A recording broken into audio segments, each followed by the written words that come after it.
एक संत थे, वो वन में रहते थे। तो एक बार एक राजा भ्रमण करने के लिए आया। अब राजा उस जंगल में जैसे गया तो देखा कि एक साधु है वहां पर, प्रणाम किया। अब उनकी स्थिति ऐसी थी कि राजा चाहता था मैं इनको कुछ दूं, इनकी सहायता करूं। तो उन्होंने निवेदन किया कि हे महात्मन, आप यदि कृपा करें तो मेरे संग ही मेरे महल में चलिए। अब इतना बड़ा तो राजा का महल है, कहीं भी कोई भी कक्ष दे देगा तो वो संत रह लेंगे। संत बोले ठीक है, मैं तुम्हारे साथ चल पड़ूंगा, लेकिन मेरी 4 शर्त है। बोले कहो क्या शर्त है? तो बोले पहली शर्त, मैं सोऊंगा लेकिन तुम नहीं सोओगे। दूसरी शर्त, मैं खाऊंगा लेकिन तुम नहीं खाओगे। तीसरी शर्त, मैं बढ़िया कपड़े पहनूंगा लेकिन तुम नहीं पहनोगे। और चौथी और अंतिम शर्त, तुम मुझे छोड़कर कहीं नहीं जाओ। राजा बोला अरे ये कैसी शर्त है?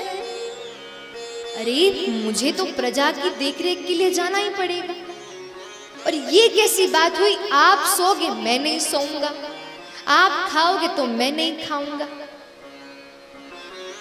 अब ये तो हो ही नहीं सकता। तो संत मुस्कुराने लगे, बोले जानता हूं, तभी ऐसी शर्त रखी जिसे तुम पूर्ण ना कर सकते, लेकिन हां तुम तो इसी क्षेत्र के राजा हो, लेकिन तुम्हारे ऊपर भी जो राजा बैठा है ना, वो मेरी इन 4 शर्तों को पूर्ण करता है। वो नहीं सोता, मैं सोता हूं, और सारा दिन सोता हूं। साधु होकर सोया नहीं तो काय का साधु?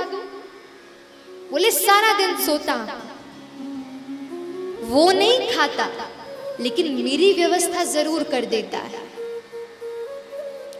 वो नहीं बढ़िया बढ़िया वस्त्र पहनता, लेकिन किसी ना किसी के द्वारा प्रेरणा कराकर मुझे जरूर बढ़िया वस्त्र पहना देता है। और सबसे बड़ी बात, वो सदा सर्वदा मेरे संग रहता है। तुम तो छोटे से राजा हो, इतने छोटे से राजा होने पर भी मेरे लिए समय नहीं निकाल पाए। अरे वो राजा त्रिलोकी के नाथ, जगत नियंता, जगदाधार, अरे कितनी व्यवस्था करते हैं वो। एक एक चींटी से लेकर हाथी तक की व्यवस्था करते हैं, लेकिन फिर भी वो सदा मेरे संग रहते हैं। इसलिए ठाकुर जी से संबंध बनाओगे तो तुम भूल जाओ, लेकिन ठाकुर जी नहीं भूलेंगे, वो संबंध का निर्वहन करेंगे।